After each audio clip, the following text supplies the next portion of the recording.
क्या जर्मनी बनने वाला है मुस्लिम देश? क्या जर्मनी की डेमोग्राफी बदल रहे हैं मुस्लिम्स? क्या है जर्मनी में बढ़ती मुस्लिम आबादी का कारण?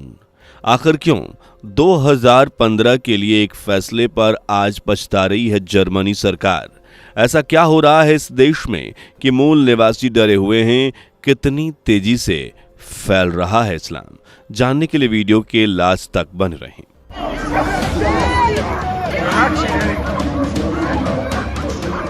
अपनी स्क्रीन पर आपने जो तस्वीर देखी वो जर्मनी की है, जहां मुस्लिम्स पर पुलिस ने शिकारी कुत्ते छोड़े। वजह थी फिलिस्तीन के लिए प्रेम। यह नजारा जर्मनी की कैपिटल सिटी बर्लिन का है, जहां मुस्लिम्स आज से करीबन 7 से 8 महीने पहले फिलिस्तीन के समर्थन में डेरा डाल कर बैठे थे। सरकार और पुलिस के लाख समझाने के बाद भी जब वो नहीं उठे तो पुलिस ने ये एक्शन लिया। इस एक्शन की आड़ में जर्मनी सरकार ने साफ कहा कि वो कट्टरपंथ या जर्मनी की संस्कृति से जरा भी छेड़छाड़ बर्दाश्त नहीं करेगी। दरअसल मध्य यूरोप में बाल्टिक सागर और अल्प्स पर्वत श्रेणी के बीच बसा जर्मनी एक ईसाई बाहुल्य देश है। सदियों से जर्मनी की पहचान ईसाई धर्म है, जो उसकी संस्कृति, रहन सहन, लाइफस्टाइल हर चीज में घुली हुई है। जर्मनी रूस के बाद यूरोप का दूसरा, जबकि यूरोपियन यूनियन का पहला सबसे ज्यादा आबादी वाला देश है, जहां 8,40,75,000 से भी ज्यादा लोग बसते हैं।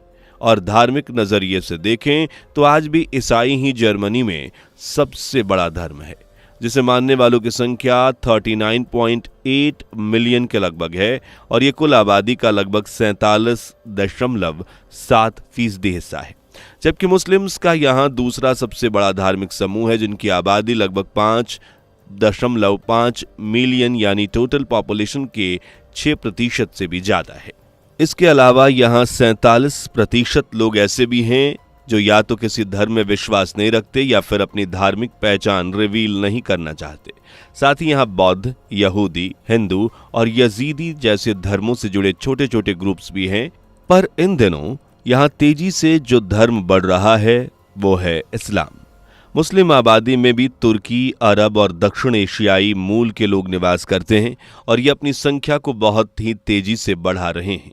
जबकि बाकी धर्म, इवन मूल जर्मन्स की बात करें तो उनकी संख्या या तो काफी स्लो स्पीड से ग्रो कर रही है या फिर जस की तस यानी स्थिर बनी हुई है।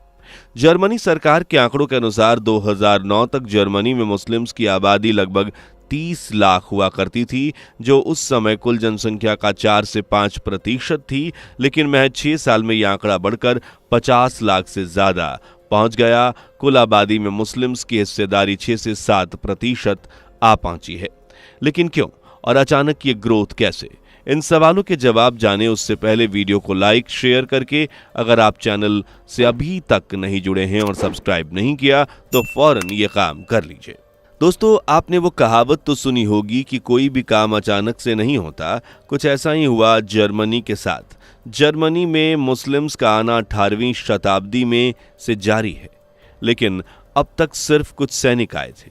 पर 1960 के दशक में अतिथि श्रमिक कार्यक्रम के जरिए तुर्की, युगोस्लाविया, मोरक्को और ट्यूनीशिया जैसे देशों से बड़ी संख्या में मुस्लिम श्रमिकों को जर्मनी लाया गया, जिनमें से कुछ तो कॉन्ट्रैक्ट पूरा होने पर वापस अपने वतन लौट गए, जबकि कुछ अपने परिवार के साथ जर्मनी में ही सेटल हो गए।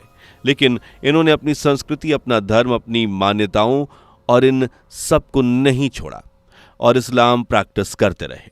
इनके बाद आता है 2015, जब इराक, सीरिया और अफगानिस्तान में संघर्ष शुरू हो गया।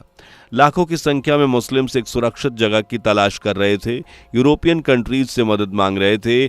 तब जर्मनी में एंजेला मर्केल के नेतृत्व वाली सरकार ने बड़ी शान से कहा, हम तैयार हैं, हम मुस्लिम शरणार्थियों को सहारा देने के लिए सक्षम भी हैं और तैयार भी।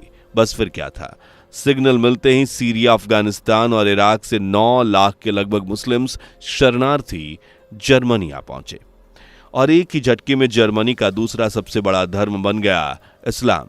लेकिन इसके बाद भी जर्मनी को कई झटके लगते चले गए। मुस्लिम्स ने यहाँ आने के बाद ना तो जर्मनी की संस्कृति को अपनाया और ना ही उनके धर्म को, और ये सही भी था क्योंकि जर्मनी एक धर्मनिरपेक्ष देश है, यानी सेकुलर देश है, जिसने अपने संविधान में साफ साफ लिखा है कि उनके नागरिक जिस भी धर्म को चाहें प्रैक्टिस कर सकते हैं, अपने पसंदीदा धार्मिक कर्मकांड कर सकते हैं और अपने धार्मिक सांस्कृतिक को बनाए रखने के लिए उसका प्रचार भी कर सकते हैं। मुस्लिम्स ने भी यही किया। उन्होंने जर्मनी की संस्कृति को साइड रखते हुए अपनी संस्कृति को माना और अपने धर्म को फॉलो किया। इसके साथ ही उन्होंने अपने धार्मिक स्थली की संख्या बढ़ा ली।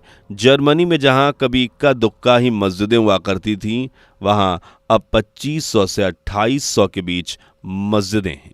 इसके अलावा मदरसे, कब्रगाह और दूसरी धार्मिक जगहें भी तेजी से फैल रही हैं। इस्लाम का सबसे बड़ा असर जर्मनी के शहरी क्षेत्रों में देखने को मिल रहा है, जैसे बर्लिन, हैम्बर्ग, कोलोन और म्यूनिख, जहां मुस्लिम आबादी का घनत्व तेजी से बढ़ रहा है। एग्जाम्पल के लिए बर्लिन के कुछ स्कूलों में मुस्लिम छात्रों की संख्या 80% से भी ज्यादा हो गई है। साथ ही कई मदरसे खुल गए हैं। एक और संकट जो जर्मनी के सामने है वो है धर्म परिवर्तन। ऐसे कई मौके उदाहरण तब आए जब जर्मनी में ईसाई लोगों ने अपना धर्म परिवर्तन किया हो या फिर ऐसी कोशिश की हो। धर्म परिवर्तन के अलावा मुस्लिम्स में बर्थ रेट काफी हाई है। एक तरफ जो मूल जर्मन वासी जो करियर ओरिएंटेड हैं और कुनबा बढ़ाने से ज्यादा जिंदगी को एंजॉय करने वाला कॉन्सेप्ट फॉलो करते हैं, तो वहीं मुस्लिम्स जिनके बच्चों की संख्या कुछ ज्यादा ही देखने को मिलती है। एक जर्मन अगर एक बच्चा पैदा करता है तो वहीं मुस्लिम जोड़ा 6 से 7 बच्चे को जन्म दे देता है। इस वजह से भी जर्मनी में मुस्लिम्स की आबादी तेजी से बढ़ रही है, जिसे लेकर अब ज्यादातर डर जर्मनी के मूल निवासियों में देखने को मिल रहा है। लोग डरे हुए हैं कि कहीं जर्मनी की संस्कृति पूरी तरह से इस्लाम के रंग में ना रंग जाए। डरे हुए हैं कि कहीं उन पर मुसलमानों का अधिकार ना हो जाए, क्योंकि अब मुस्लिम्स यहाँ बेफिक्र होकर प्रोटेस्ट करते हैं, बेफिक्र होकर धर्म का प्रचार करते हैं, बेफिक्र होकर अपने धार्मिक स्थल बनाते हैं, क्योंकि वो जानते हैं कि अब वो जर्मनी के नागरिक हैं और उन्हें कोई इस देश से बाहर नहीं निकाल सकता। लेकिन दूसरी तरफ मूल जर्मन्स का कॉन्फिडेंट गिर रहा है और मुस्लिम्स से डर लगातार बढ़ रहा है। दरअसल बीते कुछ सालों में यहाँ कई ऐसी घटनाएं देखने को मिली हैं जो वाकई ये सोचने पर मजबूर करती हैं कि कहीं मुस्लिम शरणार्थियों की जगह देकर जर्मनी ने गलती तो नहीं की। बर्लिन को ही ले लीजिए, यहाँ न्यू कोलन और केट्सबर्ग जैसे इलाकों में मुस्लिम आबादी के घटते घनत्व के साथ ही सामाजिक तनाव भी बढ़ने लगा है। हैम्बर्ग में 2024 में विवादों से भरी रैली का आयोजन किया गया, जब सरकार ने मुसलमानों को शांतिपूर्वक रैली करने की परमिशन दी, लेकिन रैली में अल्लाह से जुड़ी नारेबाजी और धार्मिक भेदभाव फैलाने वाली एक्टिविटीज ने सरकार को ही परेशान कर दिया था। इसके अलावा 2016 में कोलोन में हुई दुष्कर्म की घटना ने पूरे जर्मनी को हिलाकर रख दिया और इसमें उत्तरी अफ्रीका मूल के शरणार्थियों को आरोपी बनाया गया।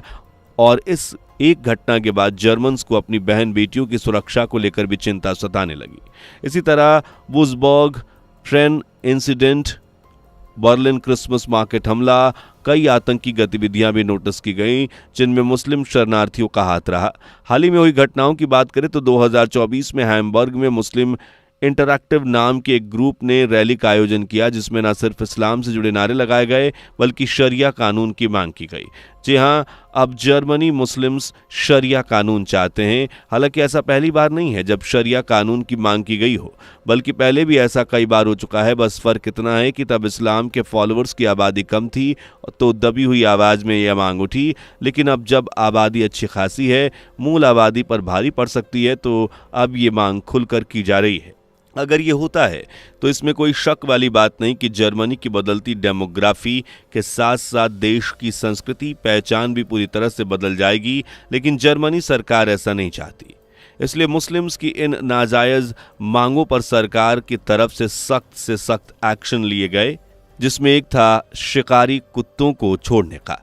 हालांकि इस एक्शन की कई देशों ने निंदा भी की, लेकिन जर्मन सरकार का कहना है कि वो अपने कल्चर के साथ किसी भी तरह का खिलवाड़ बर्दाश्त नहीं करेंगे। बता दें कि 2021 से 23 के बीच सीरियाई शरणार्थियों से जुड़े अपराधों में 20% वृद्धि हुई है।